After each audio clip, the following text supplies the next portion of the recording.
Como sobreviventes de uma guerra nos 4 cantos do mundo, 1,3 bilhão de pessoas padecem de fome. Vivem abaixo da linha da pobreza, à margem da dignidade humana. Sempre ao Deus dará.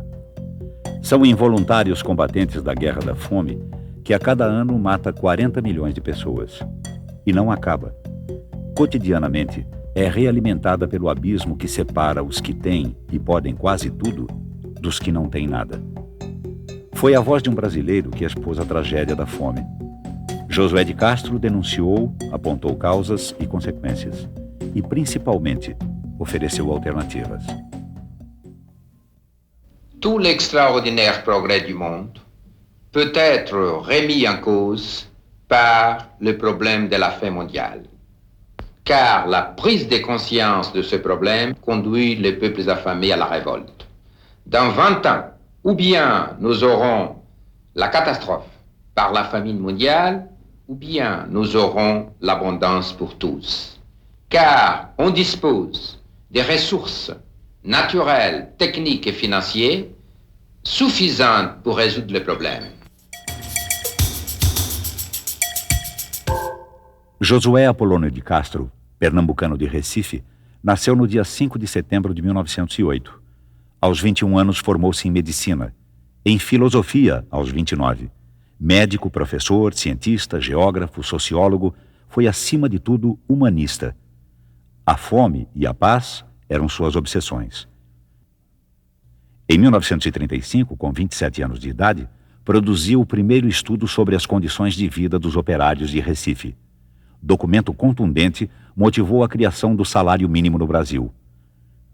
Autodidata, poliglota, era apaixonado por cinema, vaidoso e sedutor. Aos 28 anos, casou com a Miss Pernambuco Glauci Pinto, companheira de toda a vida, com quem teve 3 filhos.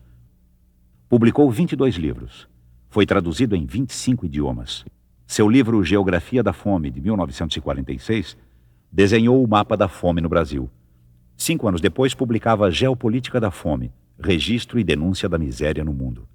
Presidiu a FAO, Organismo das Nações Unidas para Alimentação e Agricultura. Foi deputado federal e embaixador do Brasil na ONU. Recebeu o Prêmio Roosevelt, da Academia de Ciências Políticas dos Estados Unidos, o Prêmio Internacional da Paz e o título de Cidadão do Mundo. 2 vezes foi indicado para o Prêmio Nobel da Paz. Em 1964, foi cassado pelo regime militar. Morreu no exílio, em Paris. Tinha 65 anos e muita saudade do Brasil. Denunciei a fome como um flagelo fabricado pelos homens contra outros homens. Assistiremos nos anos futuros ou à integração econômica do mundo ou à desintegração física do planeta. A paz depende mais do que nunca do equilíbrio econômico do mundo. A segurança social é mais importante do que a segurança nacional baseada nas armas.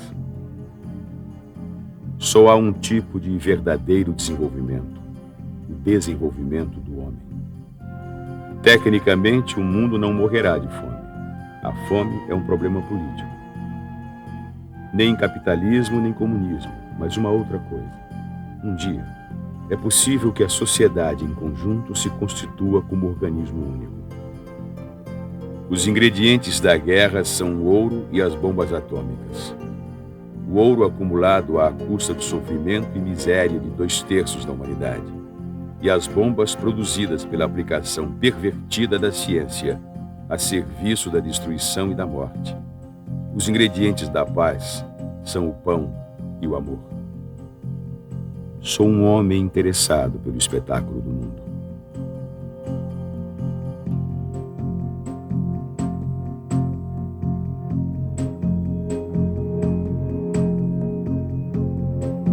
Recife, Rua Dom Bosco, Centro Josué de Castro. A casa guarda memória, móveis, arquivos, fotos, livros, documentos da vida do homem que sabia tinha um lugar na história. São vários, né? São vários Josués. Isso aqui é a grande riqueza desse acervo, né? É o Josué do início da sua carreira, estudante, já voltado para a literatura, o crítico de cinema, o comentador de Freud aos 17 anos, é algo extremamente interessante. O médico, em seguida, e sem que isso seja uma divisão, o pesquisador da nutrição, o político, e coroando tudo isso, o Josué, homem universal, brasileiro universal. É o que nós encontramos nessa documentação, na sua correspondência, na sua preocupação, no seu arquivo de recorte de jornais. É parte da história, não só do homem Josué, é parte da história brasileira que está neste arquivo. A Segunda Guerra Mundial acabou em 1945. O mundo queria a paz. Gente dos 4 cantos da terra pensa, agita, trabalha por um mundo melhor. O brasileiro Josué é companheiro dessa luta. Agendas diárias, cartas, cadernetas de telefone revelam o universo de trocas com ilustres cidadãos do mundo. São pensadores, políticos, cineastas, intelectuais, religiosos, gente que queria melhor destino para a humanidade. No Brasil, a nossa memória é muito curta.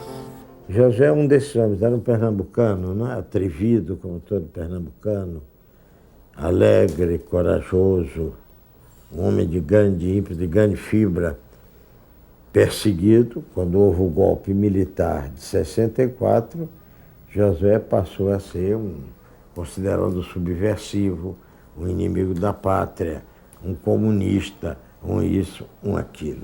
Ele era apenas um brasileiro, um grande brasileiro, um cientista, um escritor, um homem público, devotado à sua pátria, ao seu povo, aos pobres do Brasil.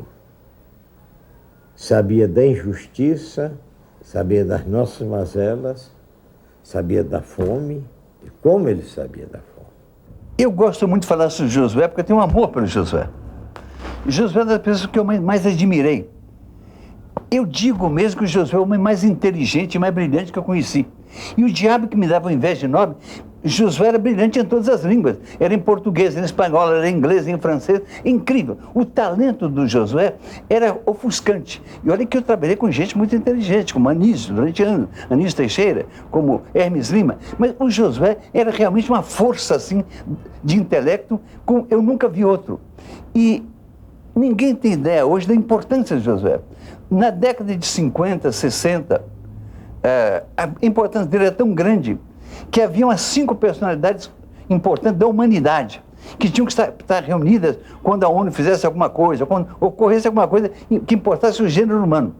Entre as pessoas, 3 eram indispensáveis: Lloyd Boyd Orr, Bertrand Russell e Josué de Castro. Então, era normal que Josué fosse convidado, porque Josué era considerado internacionalmente como um homem admirável. Eu considero que Josué era um homem que era não somente um grande cientista social, um nutricionista, mas era um homem de uma grande sensibilidade, de um grande humanismo, de maneira que ele encarou a questão da fome como um problema que ultrapassava os limites de um homem preocupado mais com literatura. Ele, ao invés de escrever romances, como fez Elis do Rego, Raquel de Queiroz, Graciliano Ramos, ele preferiu fazer ciência para descobrir os métodos de resolver a questão da fome. Na Faculdade de Medicina do Derby, que antigamente era somente a faculdade, não pertencia ainda à universidade, havia um professor muito conhecido pelas suas aulas brilhantes, pela maneira como ele se comunicava com os alunos, e esse professor era Josué de Castro, em 1933, por aí. Então, pela fama desse professor, eu fui assistir a aula dele, a primeira aula dele. E na hora ele falava sobre metabolismo basal, de uma maneira tão fácil de entender e tão brilhante no dizer, que nós então ficamos alunos dele. Tanto que a minha turma era a turma do catedrático. Mas apesar de ser do catedrático, nós assistimos às aulas dele e ficamos amigos, porque ele fazia do aluno logo um colaborador, um amigo, explicando as coisas com muita simpatia e muita propriedade, e nos aproximou, a mim, sobretudo, que me liguei a ele desde essa fase do 2º ano de medicina. até que ele morreu. Je pense que quelqu'un comme Josué de Castro fait partie de ces personnes avec lesquelles, quand on me demande quand est-ce que vous vous êtes connu, je réponds nous ne nous connaissions pas, nous nous sommes reconnus du jour où j'ai eu connaissance de ces travaux géopolitiques de la faim, géographie de la faim. J'étais très sensibilisé à tous ces problèmes, bien que n'ayant aucune expérience. Et je voyais bien que c'était une des dimensions des problèmes qui commençait à pouvoir être pressenti, ce qu'on a appelé plus tard le tiers-monde. Il était un éveilleur qui tout d'un coup criait à des forces, des puissances qui étaient persuadées qu'elles étaient puissances de droit divin et pour toujours. Et il criait ce que nous avons été plusieurs à répéter, et c'est là-dessus que nous sommes rencontrés, reconnus, criant nous entrons dans l'époque de l'impuissance des puissants. Quando eu era estudante de sociologia, a Geografia da Fome era livro obrigatório, né? E mais do que o livro, a temática que ele levantava, né? Eu acho que ele foi que disse, existe fome no Brasil. Ele foi que deu à fome o estatuto político e científico, quando ele levantou essa questão. Porque o Brasil tem essa característica curiosa de ocultar. É o país mais ocultista do mundo, né? Ele oculta os seus grandes problemas, ele só gosta de exibir as suas vantagens. Só recentemente é que o Brasil está mostrando a sua cara, mas nessa época, nos anos 50, 60, era sempre porque é milfano do país, né? Os hinos, né? As festividades, as celebrações, o oficialismo, era todo ufanista. E a ciência social também acompanhava um pouco, eu acho, que esse padrão. Então vem o Josué e diz, não, tem fome no Brasil, tem fome no mundo, tem fome no Brasil. Essa é uma questão em si mesma, né, que tem que ser confrontada, que tem que ser enfrentada. Eu acho que esse foi o primeiro, né, momento. Depois, mais recentemente, com a questão da fome e da miséria, é óbvio que a gente logo se lembrou, nós nos lembramos de dois nomes que são pioneiros, né? O Josué na questão da fome e o Dom Helder Câmara na questão da miséria. Há pessoas numerosas que passam fome. E quando a gente sabe que quem passa fome, muitas vezes não é entendido. Mas, graças a Deus, sempre surge algumas pessoas que têm uma visão mais larga, que têm uma compreensão mais ampla. E, por exemplo, para mim, Josué está entre aqueles que mais entenderam essa passagem pela miséria, passagem pela fome, porque realmente não é fácil suportar a miséria. A fome é, regra geral, o produto das estruturas econômicas defeituosas e não de condições naturais insuperáveis. Porque Josué teve uma infância difícil, né? Infância de menino pobre. Por ele próprio é que ele cresceu. E quando ele vinha ao Recife, sempre nós tínhamos assim umas horas de sair de automóvel, andar pela cidade. O que ele dizia, vamos fazer um roteiro sentimental. Quando ele vinha da Bahia e depois do Rio, onde ele completou o curso, onde ele fez o curso desde o segundo ano, primeira coisa era a gente ir passear. O nosso passeio todo era mangue. Ele tinha que ver os mangues todos daqui, de Olinda, do bairro do Recife, tudo isso a gente ia e conversava com o pessoal do mangue. No mangue tudo é foi ou será caranguejo, inclusive o homem e a lama. Não foi na Sorbonne, nem em qualquer outra universidade sábia, que travei conhecimento com o fenômeno da fome. A fome se revelou espontaneamente aos meus olhos, nos mangues do Capiberibe, nos bairros miseráveis de Recife, Afogados, Pina, Santo Amaro, Filho do Leite. Essa foi minha Sorbonne, a lama dos mangues de Recife, fervilhando de caranguejos e povoada de seres humanos feitos de carne de caranguejo, pensando e sentindo como caranguejo. São seres anfíbios, habitantes da terra e da água, meio homens e meio bichos. Alimentados na infância com caldo de caranguejo, esse leite de lama, se faziam assim irmãos de leite dos caranguejos.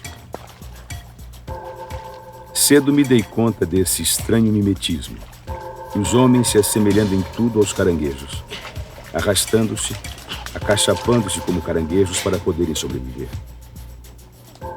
A impressão que eu tinha era que os habitantes dos mangues, homens e caranguejos nascidos na beira do rio, à medida que iam crescendo, iam cada vez se atolando mais na lama. Foi assim que eu vi e senti formigar dentro de mim a terrível descoberta da fome. Pensei a princípio que a fome era um triste privilégio desta área onde eu vivia, a área dos mangues. Depois verifiquei que no cenário da fome do Nordeste, os mangues eram uma verdadeira terra da promissão, que atraía homens vindos de outras áreas de mais fome ainda, das áreas da seca e da monocultura da cana-de-açúcar, onde a indústria açucareira esmagava, com a mesma indiferença, a cana e o homem, reduzindo tudo a bagaço. E vi também os homens sentados na balaustrada do velho cais a murmurarem monossílabos, com um talo de capim enfiado na boca, chupando o suco verde do capim e deixando escorrer pelo canto da boca uma saliva esverdeada, que me parecia ter a mesma origem da espuma dos caranguejos.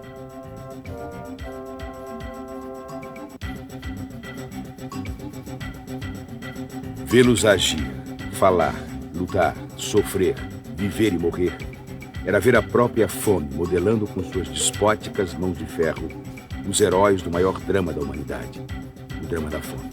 No Brasil, naquela ocasião, prevalecia uma mentalidade ufanista. Considerava-se que o Brasil era um país que vivia num regime de fartura, de bem-estar, não havia fome no Brasil. E a geografia da fome veio exatamente desmistificar o Brasil e mostrar que, de fato, nós tínhamos aqui uma quantidade enorme de pessoas que não tinham recursos e que viviam praticamente na miséria. E essa apresentação deles, mostrando na realidade, na geografia da fome, o que era o Brasil, o verdadeiro Brasil que ele conhecia e que ele pesquisara, isso nos deu a impressão de que o Brasil acordara de uma grande ilusão. Poderia até dizer que a geografia da fome poderia ser, de certo modo, equiparada à carta de Pero Vaz Caminha. Eu creio que ele teve o mesmo efeito e a mesma repercussão da primeira carta escrita a respeito do descobrimento do Brasil. Eu creio que o grande interesse provocado pela obra do Josué de Castro foi ele trazer ao cenário nacional o tema da fome, como o Gilberto Freire tinha trazido o tema do escravo, como o Euclides da Cunha tinha trazido o tema do banditismo e do fanatismo religioso no Nordeste. Eu creio que a fome era encoberta, era esquecida, era pouco comentava-se pouco o assunto, era um assunto debaixo do pano, e o Josué trouxe à luz do dia esse tema. O Josué nos reorientou as nossas posições em relação ao problema da fome. Eu achava que o problema da fome, enfim, havia seca, não é isso? Não podia, as pessoas não tinham condições de progredir. Ele relacionou isso com o latifúndio, relacionou isso com a distribuição de renda incorreta que há no nosso país. Enfim, ele transformou a fome não apenas num problema econômico, mas também num problema social. Eu estimo que a Geografia da Fome, ou seja, o primeiro grande livro de Josué de Castro, publicado em 1946, ficará como uma das grandes obras desta, vamos dizer, da segunda metade do século, do após-guerra, sobretudo pela metodologia, ou seja, a ideia que os grandes problemas sociais, e a fome é um deles, têm que ser mapeados. Eu sei que a maioria dos meus colegas adora estatísticas, médias, mas as médias encobrem a verdade. É só através de um mapa que a gente sabe onde estão as vítimas de uma situação, onde estão as concentrações. A outra ideia foi, evidentemente, de distinguir diferentes formas de fome, subnutrição crônica, e a terceira grande ideia foi de analisar estes problemas dentro de um contexto ecológico. Eu acho que essas três ideias são tão modernas hoje como foram em 1946, e afinal de contas o mapa da fome do Brasil não teria sido feito se não tivesse havido a geografia da fome de Josué. Eu chamaria atenção para o fato de que Josué, já na década de 40, quando o problema da fome no Brasil existia, mas era muito menos intenso do que é hoje, chamou atenção para o problema da fome e para a necessidade de desenvolvimento de uma política alimentar que corrigisse não só a alimentação do ponto de vista quantitativo, quanto do ponto de vista qualitativo. E se os conselhos dele tivessem sido ouvidos, hoje nós não estaríamos na situação de miséria em que nos encontramos. Foram os interesses e os preconceitos de ordem moral e de ordem política e econômica de nossa chamada civilização ocidental que tornaram a fome um tema proibido. Josué de Castro se aproxima da política para exercer a ciência. Em 1939, durante o governo Vargas, cria e dirige o SAPS, Serviço de Alimentação da Previdência Social. Em 52, chega à presidência da FAO. Em 54, foi eleito deputado federal por Pernambuco, concorrendo pelo PTB. Teve 2 mandatos nas 2 funções. Comandou a FAO até 56. Esteve na Câmara Federal até 62. Nas eleições de 58, foi o deputado mais votado do Nordeste. Como da primeira vez, eleito pelo PTB, com o apoio dos socialistas, comunistas e cristãos. Nos governos de JK e Jango, teve um pé no ministério. No mais tradicional estilo da política brasileira, foi fritado antes da posse por imposição de correntes do seu próprio partido, o PTB. Eu era chefe da Casa Civil, então conversei com o Jango e disse: olha, o homem mais brilhante do Brasil, mais importante nessa área de alimentos, de agricultura, é Josué de Castro. E ele enfeitará o governo, isso é uma coisa bonita, fazer de Josué ministro da Agricultura, ele pode ser um grande ministro da Agricultura. O Jango concordou, eu fui ao Josué e disse: Josué, você vai ser nomeado. Me faça um favor, não diga a ninguém. O que o Josué fez de besteira, ele foi para Pernambuco, contou lá, que ia ser ministro.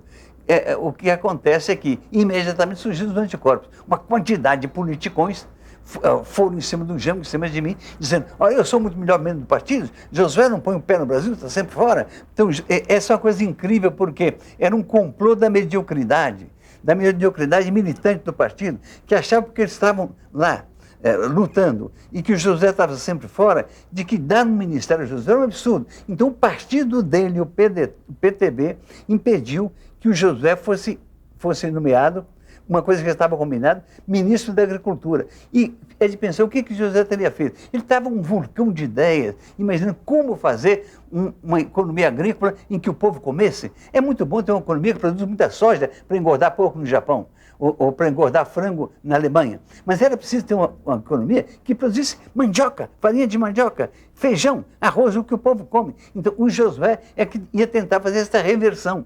E pelo reacionarismo do Brasil, e também pelos ciúmes dentro do meu próprio partido, ele foi alijado disso, não teve essa oportunidade, e o Brasil não teve a oportunidade de pegar o mais brilhante homem desse campo e fazer dele o seu ministro da Agricultura, que é o ministério encarregado de ter comida farta em cada casa todo dia, coisa que nós estamos longe de conseguir. O homem que foi ironicamente batizado por seus adversários de Josué da Fome não era confiável para lidar com política de terras e produção agrícola. Mais grave do que a fome aguda e total é o fenômeno da fome crônica ou parcial, que corrói silenciosamente inúmeras populações do mundo. E quando eu cresci e saí pelo mundo afora, vendo outras paisagens, me apercebi com nova surpresa que o que eu pensava ser um fenômeno local, um drama do meu bairro, era um drama universal. Aquela lama humana do Recife que eu conheci na infância continua sujando até hoje toda a paisagem do nosso planeta com negros borrões de miséria, as negras manchas demográficas da geografia da fome. A fome não é um produto da superpopulação. A fome já existia em massa antes do fenômeno da explosão demográfica do após-guerra. Apenas essa fome que dizimava as populações do terceiro mundo era escamoteada, era abafada, era escondida. A luta contra a fome constitui uma espécie de guerra fria, que ameaça congelar toda a vitalidade de nossa civilização se não pudermos ganhá-la de modo definitivo. Um país pouco conhecia da fome do outro. Então eu creio que o Josué teve esses dois papéis importantes. Primeiro, mostrar a generalidade do fenômeno da fome e, ao mesmo tempo, como ela se dava em diferentes áreas.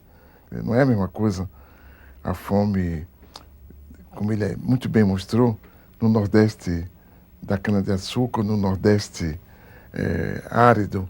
Mas também não é a mesma coisa a fome na Ásia e a fome na África. Ele mostrou isso. Mostrou também a diferença entre o problema da falta de comida nos séculos anteriores e o problema da fome no século presente. Quer dizer, antigamente a fome era resultado da guerra, era o resultado da dificuldade de transporte. E hoje nós temos transporte fácil, o deslocamento das pessoas e das mercadorias é muito fácil, e a fome não é mais localizada, a fome se tornou geral. A fome, inclusive, está invadindo o primeiro mundo. E ele viu tudo isso. Né? Ele viu tudo isso, mostrou quais são as causas reais da fome e chamou a atenção para a possibilidade de solução. Ao mesmo tempo que ele dizia que essa solução não vinha. Acho que havia momentos que ele ficava desesperado quando estava na FAO e não conseguia comover os grandes do mundo. Né? Daí aquela célebre apóstrofe na qual ele considera os países ricos como hipócritas, que faziam discursos caridosos, mas que não tinham a disposição real de enfrentar a questão. Quanto ao problema do terceiro mundo frente ao mundo desenvolvido, ele era um verdadeiro apóstolo do terceiro mundo. Ele assumiu a sua condição de cidadão de um país do terceiro mundo. E ele procurou caminhos que conduzissem esses países do terceiro mundo a se libertarem da miséria e do subdesenvolvimento em que vivíamos. Ele é um homem que articula pessoas, que articula energias, né, que chama a atenção para problemas como, por exemplo, a questão do meio ambiente. Convoca reuniões internacionais para discutir os grandes problemas sociais da humanidade, em especial o problema da fome. Coloca o problema da paz a nível mundial. Né? Articula-se com grandes nomes da intelectualidade europeia e norte-americana na defesa, por exemplo, de um governo mundial. É algo que, nesse sentido, coloca de forma também pioneira aquilo que alguns organismos internacionais irão fazer. Vamos pensar, por exemplo, nas reuniões internacionais sobre ecologia. Hoje é impossível pensar problemas ecológicos como problemas nacionais. Isso está posto né, por Josué e, evidentemente, os seus companheiros, aqueles que partilhavam da sua visão, na década de 50. Il était militant avec le mouvement dont j'ai été pendant 4 ans le président, avec Laure Beudor, le fondateur de la FAO, qui était un intime pour lui, n'est-ce pas? Et le mouvement qui s'appelait Mouvement universel pour une confédération mondiale, qui militait pour que la limitation consentie des souverainetés de chacun, sur des points bien précis et qui apparaissaient comme une nécessité, bon, il a milité dans ce mouvement toute sa vie. Il a été, je crois que nous étions, je ne sais plus, 7 personnalités qui avons fait à ce moment-là une déclaration qui a été très répandue à travers le monde.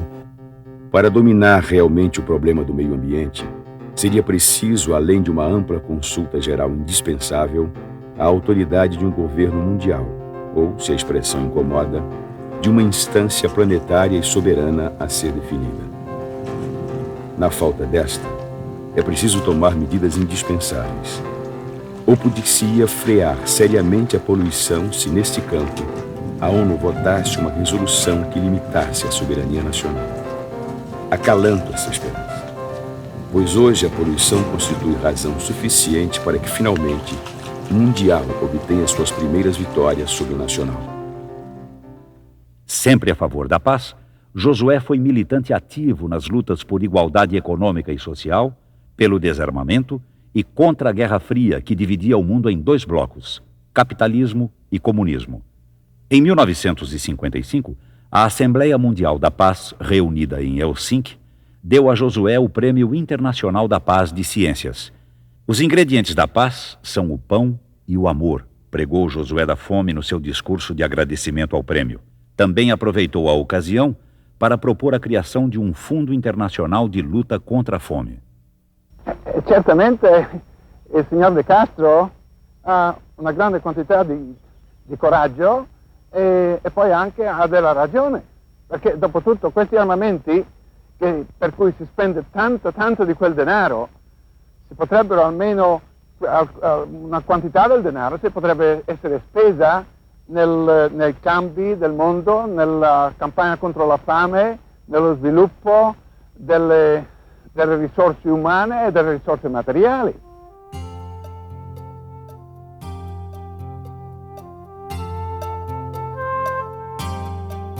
Criou então a ASCOFAM, Associação Mundial de Luta contra a Fome, com direito à regional nordestina, de postos em Recife, Caruaru e Araripina. Era o braço do amor por Pernambuco, estado natal que o cidadão do mundo jamais esqueceu. A cada volta a Recife, juntava os amigos para fazer seu roteiro da saudade, percorrer os mangues, saber da vida de seus habitantes, namorar as paisagens de infância, contar o que via no mundo, saber o que se vivia por ali. Em 62, o governo Jango faz de Josué embaixador brasileiro junto à ONU. Seria seu último posto como representante oficial do Brasil. Nós não podemos passivamente esperar o futuro, pois assim seremos esmagados por ele. O homem de hoje tem que criar o seu futuro. Mesmo longe da cena política brasileira, como embaixador em Genebra, a independência e a ousadia de Josué incomodavam. 11 dias depois do golpe militar de 1964, perdeu os direitos políticos. Seu nome integrava a primeira lista de cassações da ditadura.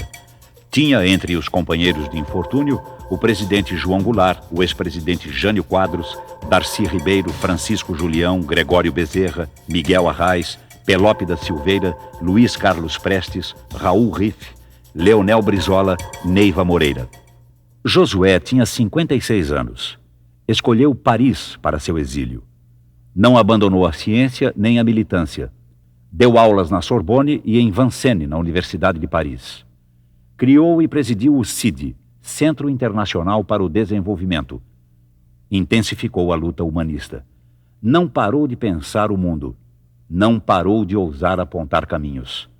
Acelerou nas suas denúncias contra o colonialismo econômico, o desrespeito ao ser humano e ao meio ambiente.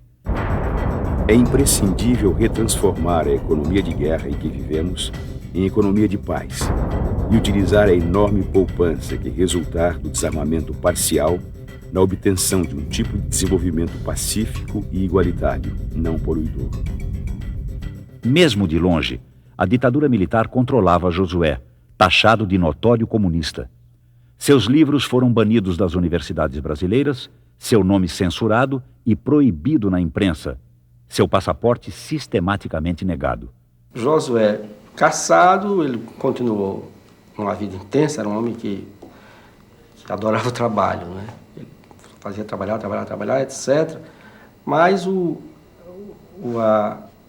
fato, primeiro, de ter sido atingido por uma coisa que ele julgava que não tinha por que ser caçado, isso atrapalhava a vida dele. Então ele começou a ter depressão a partir disso e em certo momento, já no ano de 65, ele esteve em Genebra e eu realmente nunca vi ninguém com a depressão tão forte. Um Josué de Castro diferente. Aquele Josué de Castro triste, até mesmo levemente distraído, num dia de outono, metido no seu sobretudo, chapéu de feltro, cachecol, luvas, e aquele Josué de Castro que vinha descendo o Boulevard Saint-Germain, um pouco sem saber ao certo o que fazer de si mesmo. Esse Josué de Castro era, ao tempo, um exilado do Brasil. O Brasil de 64, que tinha dispersado não apenas grandes figuras da nossa vida política, dispersou também grandes figuras no plano intelectual. Eu estive com ele a última vez, já depois do golpe militar, creio que foi em Lisboa, pouco antes da morte dele. Eu o encontrei por acaso na rua, eu desembarcaram em Lisboa, ia andando e me deparei com o Josué, e foi aquela exclamação de um lado e de outro, Josué, Jorge, nos abraçamos, entramos no botequim e fomos conversar.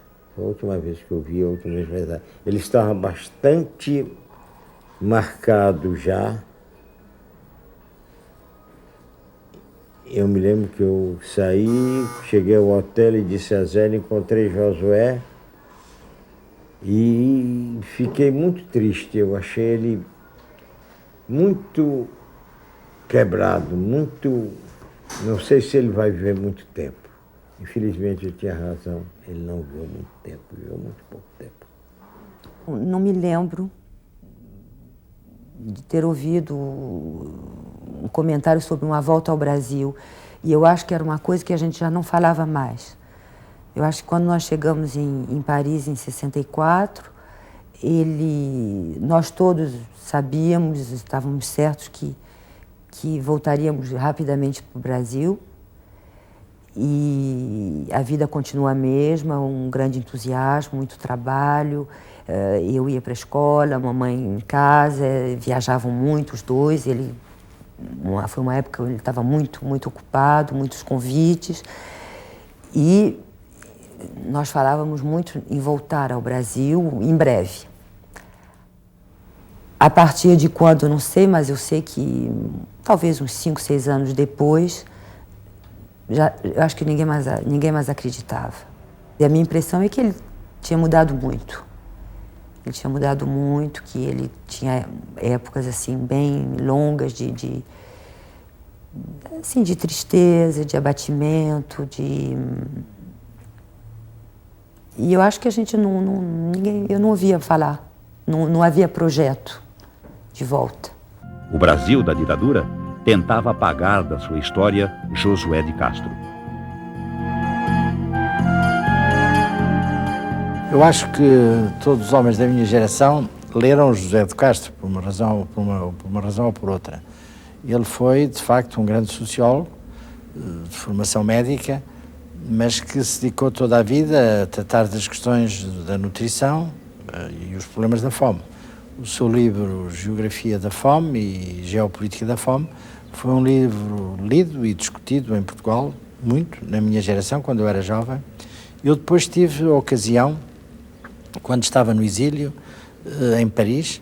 E ele também, aliás, fugido da ditadura militar brasileira, tive a ocasião de me cruzar com ele e de o conhecer, ainda que episodicamente. E guardo uma imagem do José de Castro como um homem altamente sabedor, como um grande humanista, um homem que tinha a preocupação com os problemas sociais e certamente marcado pela fome que existia e pelas dificuldades que existiam no tempo no seu Nordeste brasileiro, que estudou os problemas não só do Brasil, mas sim do mundo e os problemas da fome no mundo, que é um dos problemas mais graves do nosso século, como o senhor sabe, e porventura do século que há de vir. Je pense que s'il était là aujourd'hui, la même lucidité et la même énergie qu'il avait apporté sur un problème qui était celui de la nutrition de l'humanité, parce qu'à ce moment-là, il était le plus tragique, et je pense qu'il apporterait la même énergie et la même lucidité pour guider la jeunesse d'aujourd'hui sur les problèmes nouveaux qui ont pris une dimension encore plus grande, mais qui est celle qu'il avait prévue. Eu creio que dos traços assim fundamentais da personalidade do José de Castro era a sua clarividência. A clarividência é uma virtude que se adquire pela intuição, mas sobretudo pelo estudo. E quer dizer, tentar ver a partir do presente o que se projeta no futuro. Incrível é o seguinte, os livros dele são de imensa atualidade, só que o Brasil deixou de ler os brasileiros. Então, eu peguei, por exemplo, quando eu voltei para aqui do Brasil e ressumi minha cátedra no Instituto de Ciências Sociais, eu conversei com estudantes de filosofia que nunca tinham lido os filósofos brasileiros. Quer dizer, na casa em que esses filósofos fizeram a sua obra, não sabiam porque era mais ou menos proibido falar de brasileiro. De Josué ninguém falava. Então, quando a universidade que tem que cultuar o pensamento dela, quando ela tem a bobagem, a babaquice de querer fazer coisa para um mestre estrangeiro, é como querer pôr um tijolo na parede da cultura francesa, que não precisa desse tijolo, que despreza quem quer fazer isso. O Josué, os tijolos do Josué eram para construir uma visão inteligente do Brasil, inteligente e solidária com o povo brasileiro. O Geografia da Fome e os livros todos que ele desdobrou depois eram tomadas de consciência favoráveis ao povo, indicando não é necessária tanta fome. Essa fome é induzida por razões sociais. É tanto mais doloroso que tanta gente no Nordeste viva na inanição, que tanta criança morra tão precocemente. Não é necessário. Isso ocorre porque algumas instituições não querem ser mudadas. Então, na realidade, a obra do Josué é dessas que pode ajudar os brasileiros a se assumirem como um povo orgulhoso de si, orgulhoso de sua mensagem, orgulhoso de suas características e um povo capaz de se definir um projeto próprio. Isso é o que o Josué tentou. Josué de Castro, grande sociólogo e médico, assim. Eu nunca soube nada de José de Castro, assim. Eu não aprendi na escola sobre Josué de Castro, assim. É uma pena isso. Mas depois eu fiquei conhecendo José de Castro quando a gente fez essa coisa do movimento Mangue e vi o quanto é importante a figura de José de Castro na história de Pernambuco. Um homem caranguejo. O Josué, nunca vi tamanha desgraça, quanto mais miséria tem, mais urubu ameaça. A lama do rio, eu vi um chiar andando devagar e um maratu pra lá e pra cá. Vi um caranguejo andando pro sul, saiu do mangue e virou gabiru. O Josué nunca vi tamanha desgraça, quanto mais miséria tem, mais urubu ameaça. Pros Mangue Babies, assim, pros Mangue Boys, pras Mangue Girls, pras pessoas que gostam de música inteligente, eu acho que tem que se antenar, tem que se informar, tem que saber para onde corre o rio, não é? Tem que seguir o leito, assim, tem que estar informado. Tem que saber quem é José de Castro, rapaz. A cassação, o exílio, a censura não derrotaram a memória. Não se morre só de infarto, de glomerulonefrite crônica. Morre-se também de saudade. Josué de Castro morreu de infarte no dia 24 de setembro de 1973. Sonhava voltar. Uma semana antes, havia pedido mais uma vez o direito ao passaporte brasileiro. Foi negado. Voltou morto. Foi enterrado no cemitério São João Batista, no Rio de Janeiro. Ainda censurado, ainda vigiado. Morreu do coração. Morreu de exílio. Morreu também de saudade. Triste que ele tivesse morrido no exílio, né? Esse é um crime político, né? Que a ditadura tem que debitar na sua imensa conta, né? É a morte dele no exílio. Durante a ditadura, houve muita coisa feia, como tortura, assassinato, mas isso do intelectual mais eminente do país. A figura mais importante da intelectualidade brasileira, a mais visível. Esse ser levado à morte em tristeza, querendo vir, perguntando se ele tinha saído. É uma porcaria. É preciso dizer os nomes também. O embaixador era o general Aurélio Lira Tavares. Quando, de fato, se processou o enterro dele no cemitério de São João Batista, eu compareci e estranhei que houvesse tão pouca gente no enterro de uma figura que tinha tido uma significação extraordinária na sua vida e nas suas manifestações intelectuais. De modo que quando eu vi que o caixão, eu não me contive e tomei a palavra ali mesmo, e aos poucos circunstantes que estavam presentes, eu lembrei que tinha sido José de Castro e, sobretudo, o que significava a geografia da fome na história mental do Brasil. Foi talvez o meu primeiro e talvez único discurso, porque eu não tenho ocasião de que tenha falado no cemitério em nenhuma outra oportunidade. Eu acho que foi uma história bonita, que eu ainda não revivi totalmente, que eu ainda preciso pensar muito nisso para reconstruir uma época que eu ainda era muito jovem. Mas hoje em dia eu sou muito feliz de ter sido filha dele. Ficou a história do homem brasileiro e pernambucano que tinha os olhos abertos para o mundo. Por marcação do destino, enxergava adiante.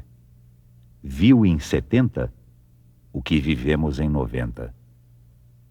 Humanizou a geografia e a sociologia, inserindo o homem e suas circunstâncias no mundo dos mapas e das estatísticas. Retratou miséria e fome.